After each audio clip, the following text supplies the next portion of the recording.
세계적인 그룹으로 자리매김한 BTS.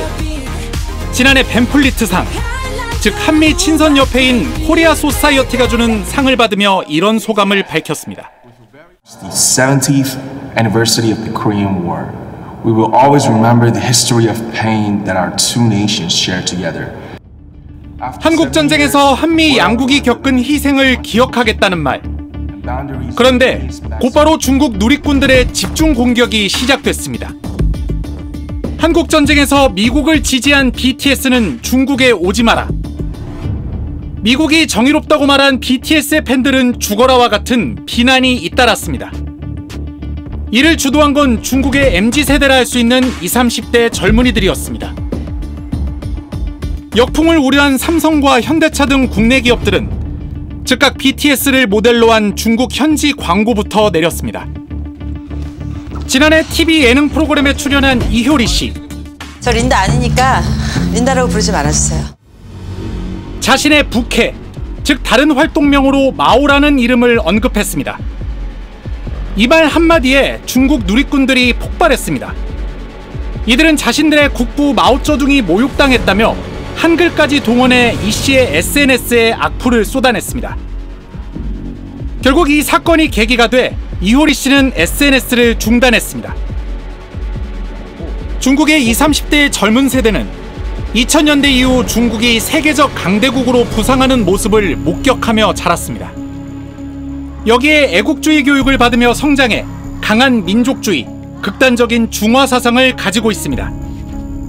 혈기왕성한 젊은 네티즌들이 중국의 역사가 이렇게 아름답고 이렇게 문화가 깊은데 왜 이걸 다른 나라가 자기네 나라 거라고 우기냐라는 그런 국수주의적인 관점으로 이것이 더 전환이 돼가지고 정부가 조정하거나 뒤에서 뭔가 응원하지 않더라도 애국주의적인 신념들을 막 표출하는 그런 상황이 지금 도처에서 나타나고 있는 그런 상황입니다.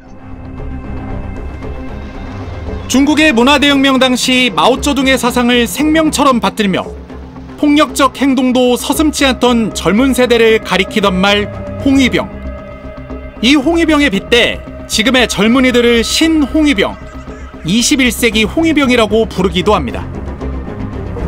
이들은 다른 나라나 외국 기업들이 중화 사상에 도전한다고 생각되면 인터넷과 SNS를 통해 집단적으로 공격에 나서고 있습니다.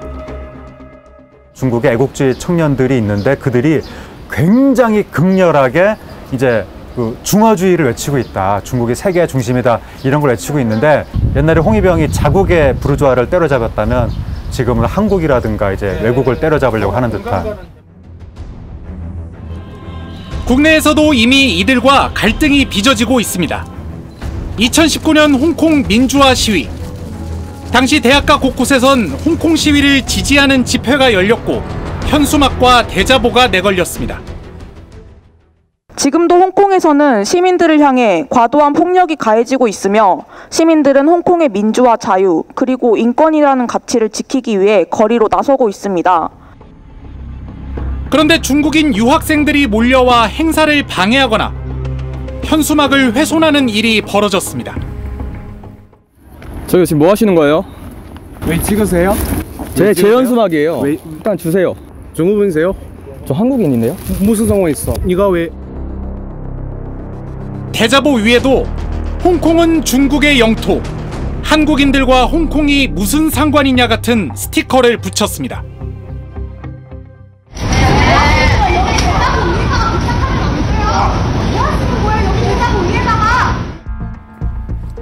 결국 연세대에선 현수막을 훼손한 혐의로 학생들이 중국인 유학생을 고소하는 일이 벌어졌고 검찰은 1년 만인 지난해 5월 중국인 유학생 8명을 약식 기소했습니다. 전 세계에 우리 역사를 제대로 알리는 데 앞장서온 서경덕 성신여대 교수. 서 교수도 최근 이들 21세기 홍위병들의 표적이 됐습니다. 서 교수는 최근 중국 최대 포털 바이두에 윤동주 시인의 국적을 중국이 아닌 한국으로 정정해달라고 요구했습니다. 윤동주 시인에 관련된 국적을 중국으로 해놓고 민족을 조선족으로 해놨다는 거죠. 그래서 이 문장은 없애야겠다는 생각이 들어서요. 저희 팀에서 바로 항의메일을 보냈습니다. 정확한 근거를 가지고요. 그런데 이런 요구를 했다는 사실이 중국 언론에 보도됐습니다. 그러자 중국 젊은이들의 집단적인 항의가 문자와 이메일, SNS 계정에 쏟아졌습니다.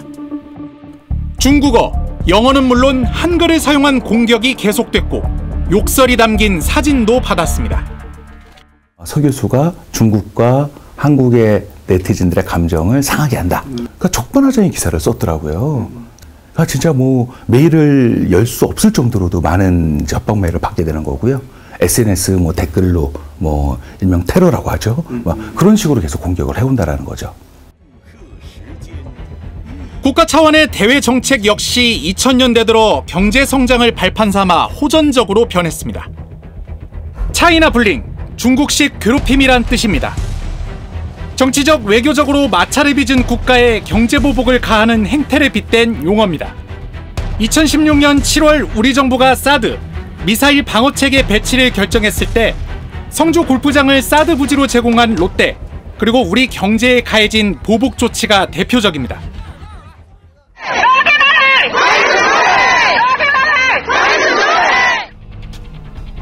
중국이 국제사회에서 두각을 드러낸 2000년대 후반부터 이 같은 경제 보복이 본격화됐습니다. 지난 2008년과 2012년 프랑스와 영국 정상이 잇따라 티베트 분리독립운동 지도자 달라이 라마를 만났습니다. 그러자 중국은 프랑스에는 항공기 150대 구매 계약을 취소하겠다. 영국엔 12조 원 규모의 인프라 투자 계획을 철회하겠다고 압박했습니다. 또 중국 전역에선 프랑스 기업 까르푸에 대한 대대적인 불매 운동이 일어났습니다. 중국의 민관 합동 공세에 영국과 프랑스 정상 모두 이후 중국 정상을 만나 티베트를 중국 영토로 인정한다며 꼬리를 내렸습니다.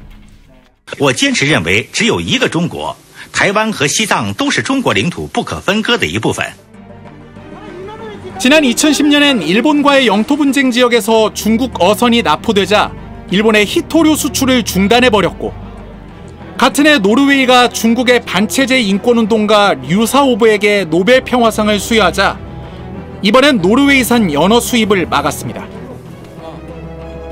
최근에는 호주가 미국 편에 서서 코로나19 발원지에 대한 국제조사를 요구하자 호주산 바닷가재 수입 금지 조치를 내렸습니다. 나쁘게 얘기하면 길들이기 일환이라고 볼 수가 있겠죠. 우리는 이러이러한 유형의 국가적 이익에 대해서는 한치 양보도 없다. 똑같이 우리의 이러한 전략, 우리 이런 이익에 침범을 했다 그러면 똑같이 내지는 더 센 보복을 당할 수도 있을 것이다 라는 메시지를 굉장히 장기적으로 던지고 있는 거랑 똑같다고 봅니다. 중국 젊은이들의 공격적인 민족주의, 국제사회에서 나타나는 중국의 차이나 불링. 이를 목격하며 자란 우리 젊은 세대는 더욱 강한 반중 감정을 갖게 된 것으로 분석됩니다. 유튜버가 이제 뭐 김치를 담그는 그런 거를 했었는데 중국 사람은 이제 댓글에다가 막 김치는 우리나라 거다. 그분한테 또 인신적인 또 욕을 막 하시는 분들도 많으시고.